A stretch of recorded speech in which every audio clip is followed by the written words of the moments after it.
നിങ്ങൾക്ക് സമൂഹത്തിൽ നിലയും വിലയും ലഭിക്കണമെങ്കിൽ അല്ലെങ്കിൽ ഒരു നല്ലൊരു മാന്യത ലഭിക്കണമെങ്കിൽ നിങ്ങൾ ഈ കാര്യം പ്രത്യേകം ശ്രദ്ധിച്ചാൽ മതി കേട്ടോ. ഒരു വ്യക്തിയെ 2 പ്രാവശ്യത്തേക്ക് ഒരിക്കൽ നിങ്ങൾ ഫോണിൽ സംസാരിക്കരുത്. എല്ലാവരോടും തുറന്ന് സംസാരിക്കരുത്. നിങ്ങൾക്ക് എന്ത് ലഭിക്കുന്നു, നിങ്ങളോട് എങ്ങനെ പെരുമാറും, എങ്ങനെ സ്നേഹിക്കുന്നു, നിങ്ങൾ അതുപോലെ തിരിച്ച് സ്നേഹിക്കുക. അറിവില്ലാത്ത വ്യക്തി നിങ്ങൾക്ക് അറിവുണ്ടെങ്കിൽ നിങ്ങളോട് ചോദിച്ചാൽ മാത്രം നിങ്ങൾ ആ വ്യക്തിക്ക് അറിവ് പകർന്നു കൊടുക്കാൻ പറ്റും. ഒരിക്കലും അങ്ങോട്ട് കയറി ഒരിക്കലും അറിവ് പകർന്നു കൊടുക്കരുത്. ആദ്യ കാര്യം സംസാരിക്കാതിരിക്കുക. പിന്നെ പല വഴികളിലൂടെ, അതായത് നന്മയിലൂടെ മാത്രം അഡീഷണൽ വരുമാനം കണ്ടെത്താൻ ശ്രമിക്കുക. പിന്നെ എല്ലാവരെയും നിങ്ങൾക്ക് ഒരിക്കലും സന്തോഷിക്കേണ്ട കാര്യമില്ല കേട്ടോ. നിങ്ങൾക്ക് ശരിയെന്ന് തോന്നുന്നത് മാത്രം നിങ്ങൾ ചെയ്യുക. ഈ കാര്യങ്ങളൊക്കെ നിങ്ങൾ ഭംഗിയായിട്ട് മുന്നോട്ട് കൊണ്ടുപോകണമെങ്കിൽ തീർച്ചയായിട്ടും നിങ്ങൾക്ക് സമൂഹത്തിൽ ഒരു നിലയും വിലയും ഒരു മാന്യതയും ഉണ്ടാവും കേട്ടോ.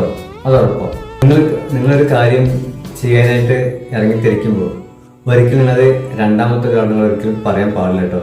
നിങ്ങൾ ചെയ്തതിന് ശേഷം നിങ്ങളത് പറഞ്ഞാൽ മതി. ഈ വക എല്ലാ കാര്യങ്ങളും ചെയ്ത് മുന്നോട്ട് പോകണമെങ്കിൽ തീർച്ചയായിട്ടും നിങ്ങളുടെ ജീവിതത്തിൽ നിങ്ങൾക്ക് സമൂഹത്തിൽ ഒരു നിലയും വിലയും ഒരു മാന്യത ഉണ്ടാവും കേട്ടോ. അത് ഉറപ്പാണ്, യാതൊരു സംശയമില്ല.